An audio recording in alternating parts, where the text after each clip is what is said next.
This is the book of Psalms, chapter 37 and verse 25. I have been young, and now I'm old, yet have I not seen the righteous forsaken, nor his seed begging bread. First and foremost, I would like to start off by giving all praises, honor, and glory to Yahawah, Bahashem, Yahawashi, Bahashem, Rekah Kwadash.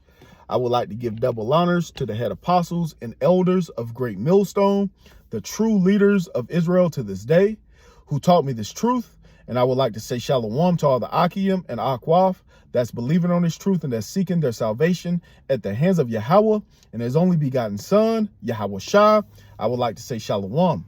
So today I'm going to entitle this lesson, The Most High, which his name is Yahawah, and his only begotten son's name is Yahawashi, controls all circumstances and provisions will be made. Okay, Yahawah by Hashem Yahawashi controls all circumstances that we may find ourselves in these last days. Okay, but there will be an escape for the elect of the nation of Israel, and provisions will be made. Okay, as we see these evil days approaching, as we see Jacob's trouble right at the door, Jeremiah 30:7, where perilous times, okay, are going to befall you so-called Negroes, Latinos, and Native Americans. For the elect of the nation of Israel, okay, we have our hope in miracles. We have our hope in standards being lifted. We have our hope in divine intervention, okay, in the promises that Yahawah Shem Yahawashi promised, okay?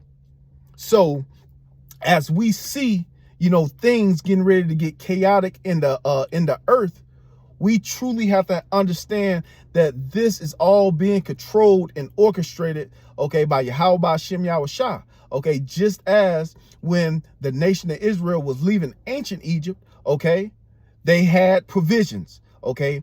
Every position that they were put in, guess what? Yahawah Shem Yahawashi had an escape. So as we get ready to leave this spiritual Egypt, okay, as we are being prepped for this second Exodus, guess what? Okay, we're going to have that faith. We're going to have to solely depend on Yahawah Shem Yahawashi, and that time is coming soon. And that's why I started off in the book of Psalms chapter 37 and 25, because the elect will not be forsaken. So let's read this again. Psalms 37 and 25. I have been young and now I am old, yet have I not seen the righteous forsaken, nor his seed begging bread, because we understand a famine is coming. Okay, but what did Yahawah Shem Yahawashi promise? Okay, his servants shall eat, his servants shall drink. Guess what? We will be rejoicing when everyone else is mourning. These are promises that were made to the elect of the nation of Israel. Okay, when chaos hits the streets, guess what? Yahawah Shem Yahawashi is going to be preserving that remnant.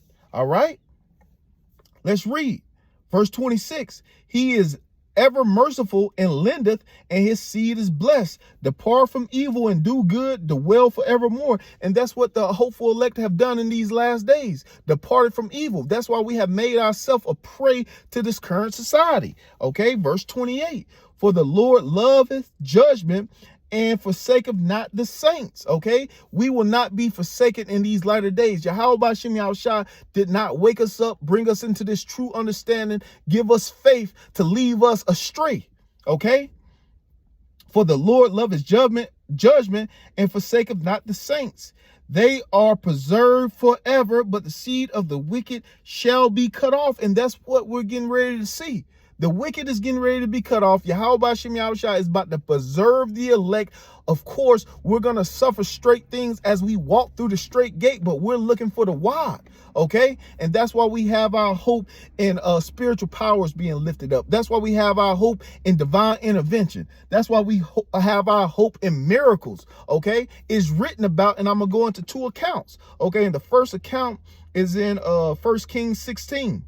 1 Kings 17, Salakia, 1 Kings chapter 17 and verse 6.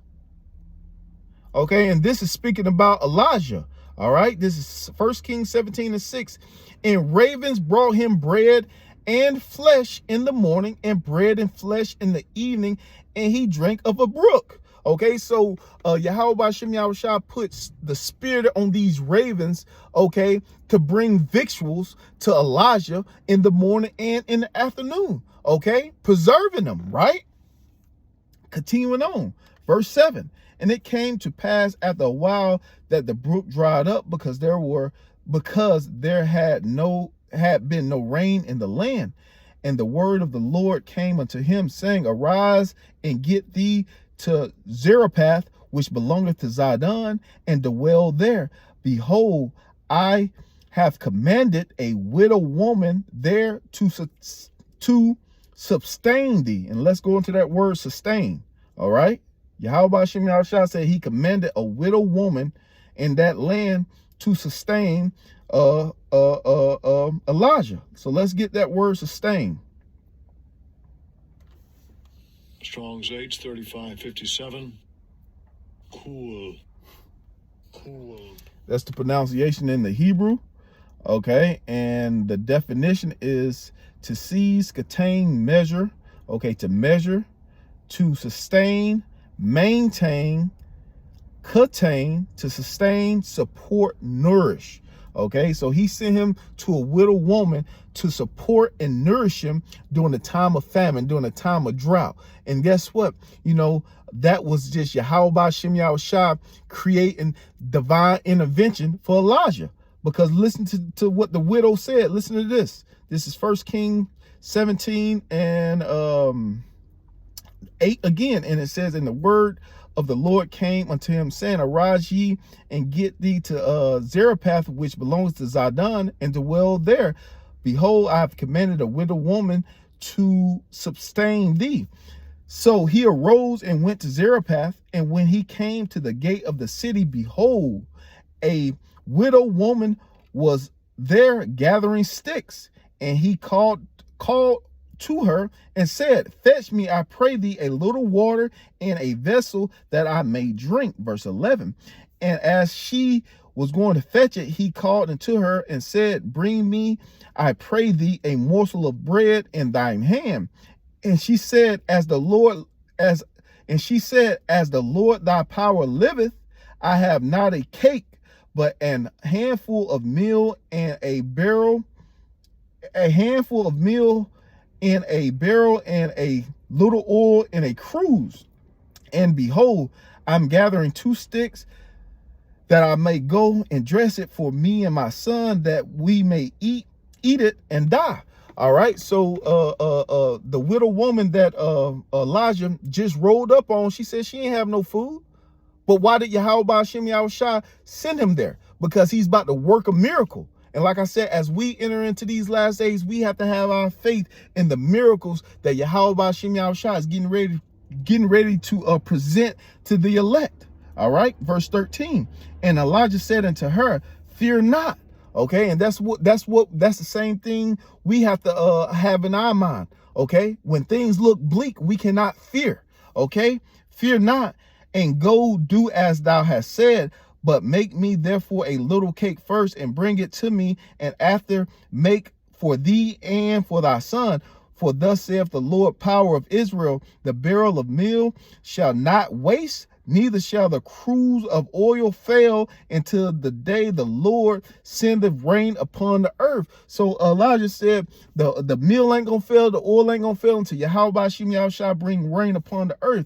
All right.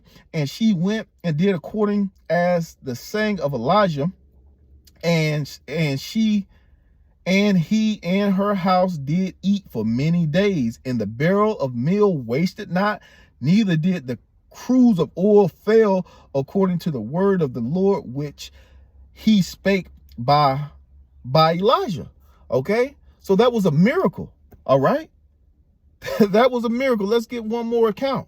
Okay, and that's in the book of 2 Kings chapter 7. Let's get one more account. 7, and the point is in verse 3 and 4, but we'll start up at the top.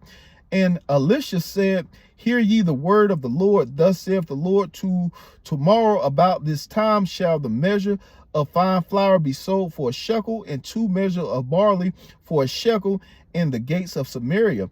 And the Lord, and then a Lord on whom's the hand the king leaned answered the man of the Most High, and said, Behold, if the Lord would make windows in heaven, might this thing be? And he said, Behold, thou shalt see see with thine eyes, but thou shalt not eat thereof. So the men was trying to mock, okay, Elisha. But he said, you're going to see this miracle that Yahawashi going to work, okay, but you're not going to partake in the, you're not going to be able to partake in it, all right? So verse 3, and there was 4 leopard men at the entering of the gate, and they said one to another, why sit here until we die? So there was 4 men, and they were dialoguing with each other. If we say we will enter into the city, then famine is in the city, and we shall die there. And if we sit still here, we die also. Now therefore come and let us fall upon the host of the Syrians. If they save us alive, we shall live, and if they kill us, we shall but die. So they had 3 choices. They could have stayed where they were and died. They could have went into the city where famine and died, or they could have surrendered to the Syrians, okay, and they might have had mercy upon them and let them live. But listen to this.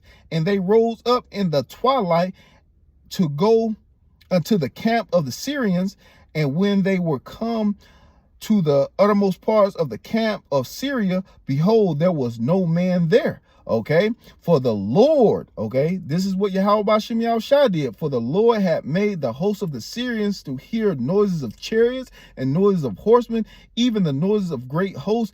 And they said one to another, lo, the king of Israel has hired against us the kings of the Hittites and the kings of the Egyptians to come upon us. Okay, so let's continue on. Therefore they arose and fled in the twilight and left their tents and their horses and their asses, even the camp as it was, and fled for their lives. So Yahawah made all this commotion, okay, and startled them, and guess what? They hauled ass. All right, and this was all Yahawashi controlling the circumstances. All right, verse 8. And when the lepers came to the othermost parts of the camp, they went into one tent and did eat and drink and carried thence silver, gold, and raiment, and went and hid it, and came again and entered into another tent and carried thence also and went and hid it. So they let so basically Yahawashi had, you know, these apparitions, or whatever you want to call it, you know, the things that they was hearing come upon them. They hauled ass, and guess what? Those provisions was laid up for those 4 men. Okay, and once again, that's just Yahawashi intervening. All right, so we'll grab Isaiah 43 and we'll end with this, because we got to understand Yahawashi is about to make good on all his promises, and he's not going to leave us out there to dry in the time of chaos. Okay,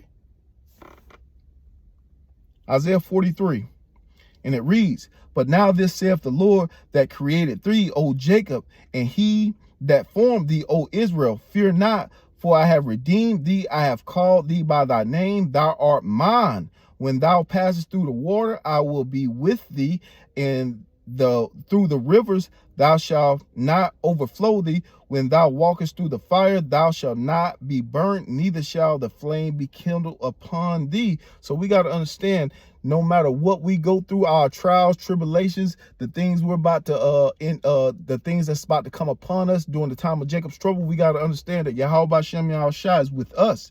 For I am the Lord, thy power, the Holy One of Israel, thy Savior. I gave Egypt for a ransom, Ethiopia and Seba for thee. Okay, so just as Yahawashi gave Egypt for a ransom, he's about to give his modern day Egypt for a ransom. Okay, since thou wast precious in thy sight, thou hast been honorable, and I have loved thee. Therefore I have given men for thee and people for thy life. Okay, Yahawashi is about to bring a great slaughter to the earth for the controversy of Zion, okay, for them touching the apple of his eye.